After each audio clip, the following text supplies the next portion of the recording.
¿Usted sabe qué dicen las Sagradas Escrituras sobre los tiempos que estamos viviendo? En CRB Radio presentamos Logos, el final del comienzo, con la pastora Isabel Cornejo, maestra bíblica, quien nos pondrá en contexto sobre lo que dice la Biblia en el libro de Apocalipsis para estos tiempos.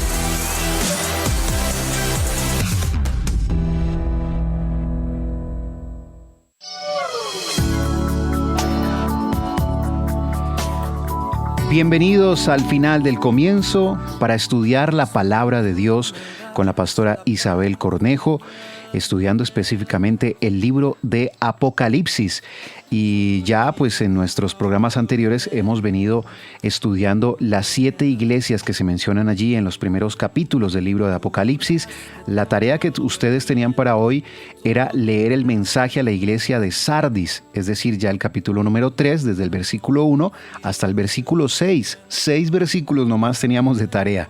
Era muy sencilla la tarea, seguramente muchos de ustedes la hicieron. Los que no sabían de este estudio, les contamos entonces.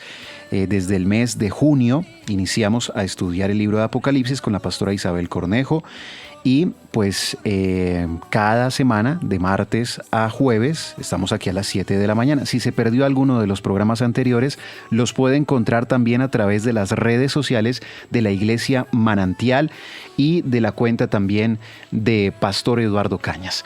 Vamos a saludar ya a nuestra pastora, teóloga, que además hace parte del equipo del Servicio Educativo de la Iglesia Manantial. Pastora Isabel, bienvenida, buenos días.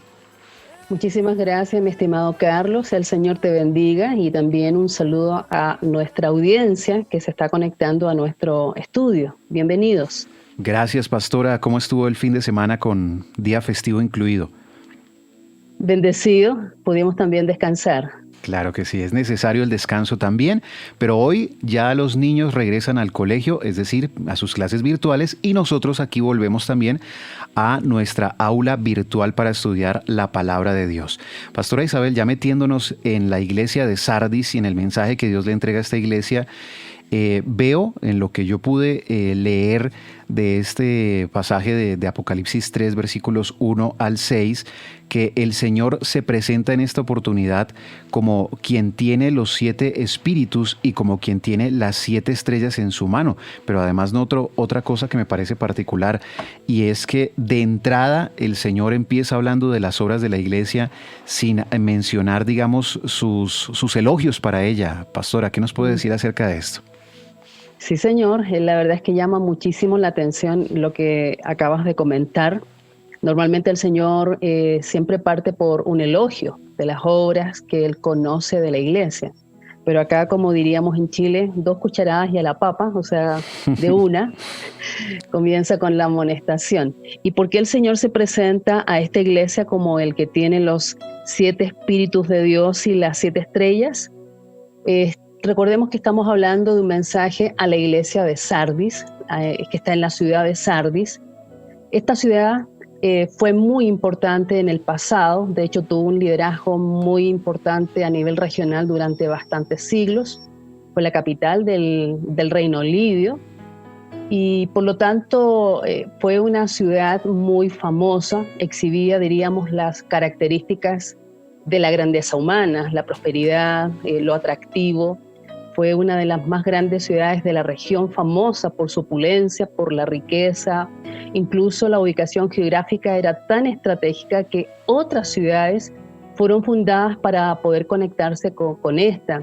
Tenía la particularidad de tener una escarpada acrópolis, que era muy inaccesible, casi imposible de conquistar, y esto también le añadía otro componente que era el orgullo que tenían los habitantes de la ciudad de estar precisamente ubicados en este lugar. Algo muy similar es lo que le ocurre a la iglesia del Señor, y aquí uno puede notar que a veces el lugar donde están ubicadas las iglesias, las ciudades, las cualidades o características que tenga la ciudad donde están las iglesias del Señor, a veces se nos hacen parte de nuestras cualidades. ¿Por qué motivo? Porque evidentemente que quienes hacen parte de la iglesia vienen de esa cultura, traen ese trasfondo, traen aquellos valores. ¿Qué dice el Señor acerca de la iglesia? Dice: yo conozco tus obras, que tienes nombre o fama, de que vives y estás muerto. Esto es muy sorprendente porque es una iglesia famosa, reconocida, con una vida atareada y productiva impresionante. Sin embargo, espiritualmente estaba muerta. Este término nos puede resultar quizá un poquitico fuerte, porque es contradictorio. El Señor murió para darnos vida y vida en abundancia, murió para precisamente levantar una iglesia viva, una iglesia empoderada, y vemos que en realidad esta iglesia tenía fama de ser una iglesia viva, pero no lo era, de estar empoderada, pero no lo tenía. ¿Qué es lo que es una iglesia muerta? ¿Qué es lo que el Señor está planteando de ella? Obviamente que esto es una imagen, es una figura, porque estamos hablando de personas vivas, que espiritualmente están muertas. ¿Cuál es el sentido de estar muerto? Estar básicamente desconectados o separados de la vida de Dios. Eso es tremendo, porque da cuenta de que esta iglesia había perdido su sentido de misión, su razón de ser, la compasión, el fervor, la pasión por el Señor, la compasión por el perdido, de manera que más bien nos encontramos frente a una iglesia que muy seguramente es como una especie de club social, donde es más importante el compañerismo, donde muy seguramente se daban muchas situaciones propias de quienes no conocen a Dios, injusticias, mentiras, muchos conflictos en las relaciones humanas, pero poca presencia del poder de Dios, de la presencia de Dios, de lo sobrenatural de Dios. Y ahí es donde entonces viene inmediatamente, como ya hemos comentado, esta amonestación. Sé que estás muerto.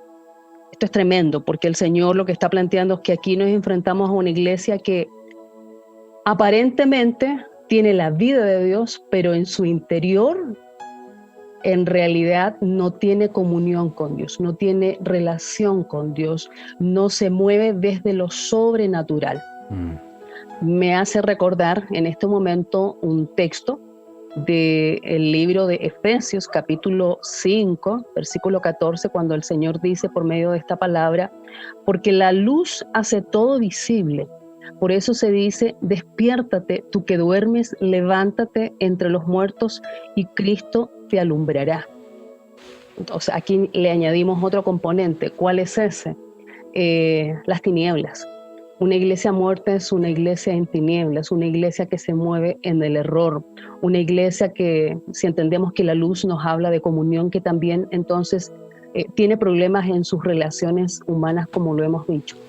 Me llama poderosamente la atención que el Señor no permite que la opinión pública o esta fama que tiene la iglesia desvirtúe su penetrante diagnóstico, muy crítico de la realidad. ¿Y cuál es la realidad de esta iglesia? En primer lugar, está dormida y ha dejado de vigilar. Ni siquiera se da cuenta de su estado agónico. Y por eso es que el Señor le dice y le recomienda, y este es un paso para vivificar su vida de relación y comunión con Dios. Sé vigilante y afirma, comienza a fortalecer, a apoyar, a fijar sólidamente, a establecer. Esto me hace recordar que esta ciudad, la ciudad de Sardis, que era impenetrable, que era inconquistable por la ubicación geográfica, precisamente, Carlos, fue dominada y conquistada 2 veces, fue tomada 2 veces, porque descuidó su condición, diríamos, ventajosa, su ubicación geográfica. El texto dice, afirma lo que está por caer. ¿Cómo fue vencida? Por los persas. Ahí se cuenta en la historia, y creo que tú también lo sabes, ¿verdad, mi querido Carlos? ¿Qué fue lo que sucedió en ese momento de conquista? Pues, pastora, ¿hace usted referencia a la historia del soldado? Sí, señor. A ver si le comentamos a nuestra audiencia qué fue lo que sucedió. Bueno, si usted me corrige si en algo me equivoco, pero fue en el momento en que Ciro y todo el imperio persa venían a conquistar esta ciudad. Pero como usted ya lo decía, tenía su acrópolis, es decir, su parte alta de la ciudad muy bien pues custodiada, amurallada, protegida. y tanto que se creía una ciudad impenetrable, pero Ciro le ofreció a sus soldados que el que lograra ingresar a ella, es decir, descubrir, por decirlo así, el punto débil de la ciudad, iba a obtener una gran recompensa. Y uno de estos soldados de Ciro se percató que uno de los que debía defender la muralla, por decirlo así, se le cayó algo por la parte externa, descendió y lo pudo recuperar. Entonces él dijo, si él pudo bajar, quiere decir que nosotros podemos ascender por ahí mismo. Y fue el camino que marcó ese soldado para poder penetrar la ciudad y conquistarla. ¿Fue así? Sí, señor, exactamente. Entonces, aquí uno ve que la ciudad dejó de vigilar, los soldados dejaron de custodiar las defensas, aparentemente invencibles, fue tomada precisamente por la irresponsabilidad en la falta de vigilancia de sus defensores. Por confiar en esas defensas tan seguras, cayó 2 veces y descuidaron incluso esta parte de la muralla, no le pusieron cuidado porque todos los años había que volver a fortalecerla, lo que se comenzaba a desgranar, a caer. Y esto nos habla de que cuando la Biblia dice que, y le dice a esta iglesia, y seguro que nos dice hoy a muchos que hoy día estamos escuchando esta palabra, hay cosas que están para morir, hay cosas que están para caer, que se están desmoronando en tu vida.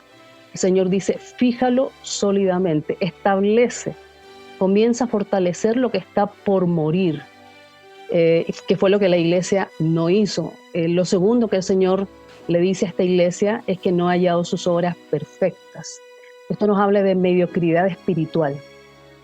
Comenzaba algo, se proponía hacer algo, pero lo dejaba a medio hacer. Siempre iniciaba, pero nunca concluía. Eso también es una cualidad de una iglesia, ¿cierto?, desconectada con Dios. Y lo tercero, que la mayoría de los habitantes de la iglesia habían manchado sus vestiduras y sus ropas. Y esto es muy interesante porque la iglesia de Sardis era muy famosa por su industria textil. De hecho, se teñía mucha ropa en este lugar. Así que cuando hablamos de la recompensa que el Señor le promete a esta iglesia, vestiduras blancas, precisamente está hablando de limpieza. Aunque muchos, la mayoría de los hermanos en esta iglesia se habían corrompido con la inmoralidad que era propia también de la ciudad, de la lujuria propia de la ciudad, habían algunos que se habían guardado sus vestiduras. Entonces, el Señor nos ayude, porque este mensaje de la iglesia a Sardis también es un mensaje para nosotros el día de hoy, Carlos. Y un mensaje muy fuerte que por supuesto pues nos lleva a reflexionar en si tenemos algunas de las, digamos, características de esta iglesia y obviamente si encontramos algo de lo que el Señor está reprochando de esta iglesia, pues tenemos que alejarnos de eso. Pastora, gracias por la explicación. Ahora queremos abrir nuestros canales de comunicación con nuestros oyentes y permitir que ustedes pregunten. Por supuesto, ya han escuchado toda la enseñanza de la pastora Isabel. Ustedes seguramente ya leyeron también esos primeros versículos del capítulo 3. Si tienen alguna inquietud, si quieren preguntar algo, lo pueden hacer en este momento, pero tiene que ser algo muy rápido, es decir, que ya mismo graben su pregunta o la escriban y nos la envíen al número 315-625-4430 a través de WhatsApp, porque ya entramos a ese tiempo de preguntas y respuestas. Seguramente tendrás muchas preguntas e interrogantes sobre el tema de hoy. Llámanos o envíanos un mensaje. Preguntas y respuestas en Logos, el final del comienzo.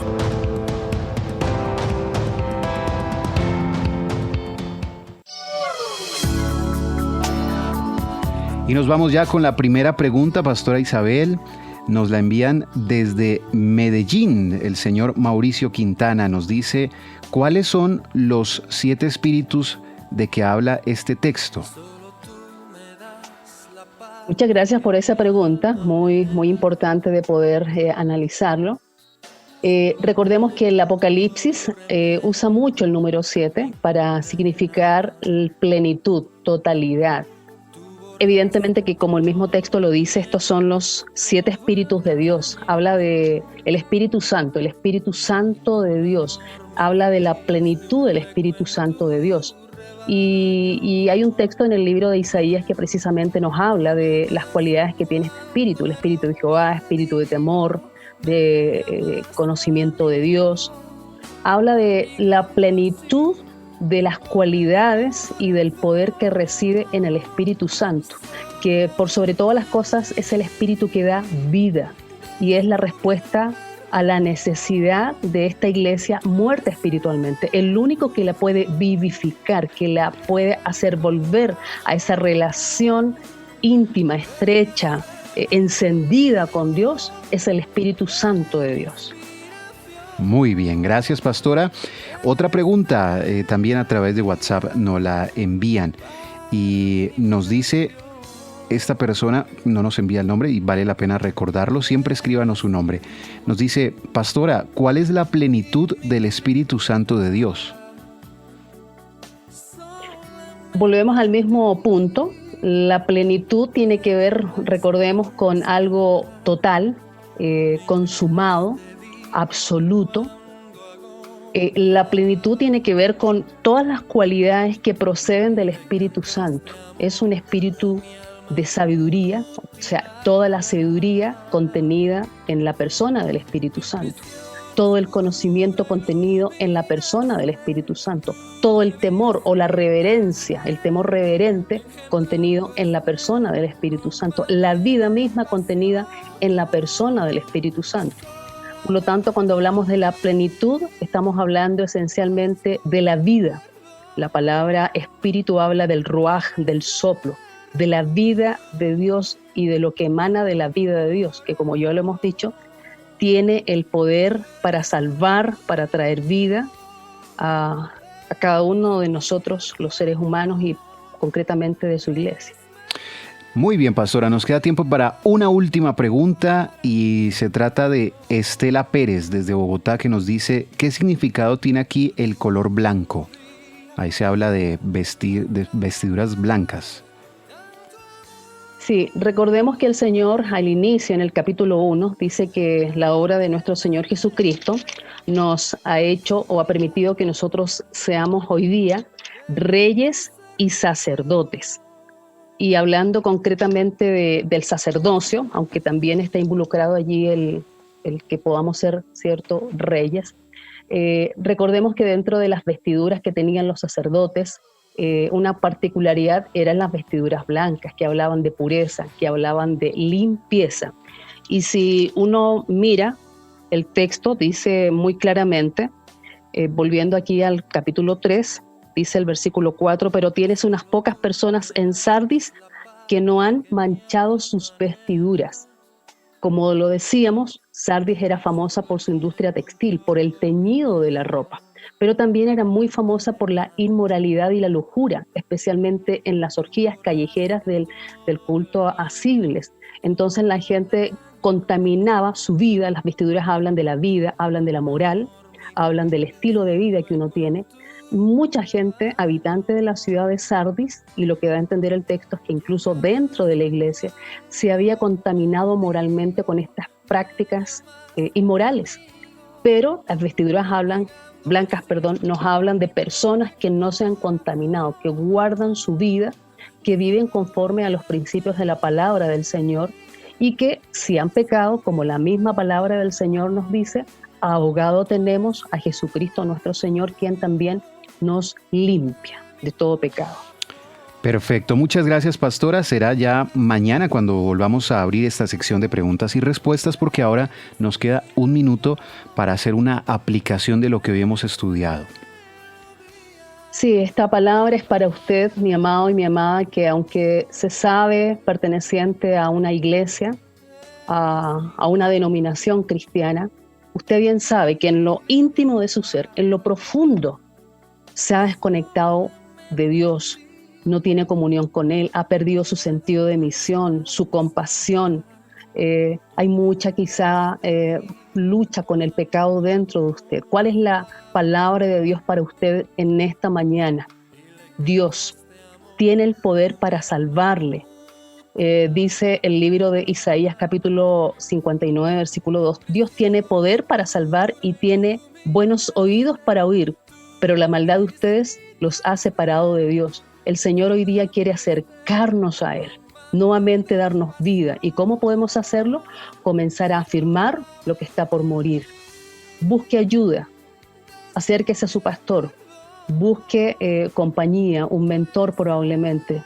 No deje de buscar la presencia del Señor, de tener su tiempo de oración, de comunión, de lectura de la palabra. Manténgase en comunión con otros hermanos y el Señor le va a permitir volver a tener vida espiritual desde lo profundo de su ser.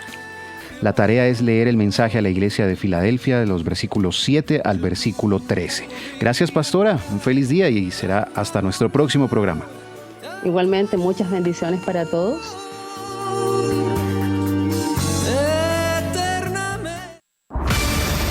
¿Usted sabe qué dicen las Sagradas Escrituras sobre los tiempos que estamos viviendo?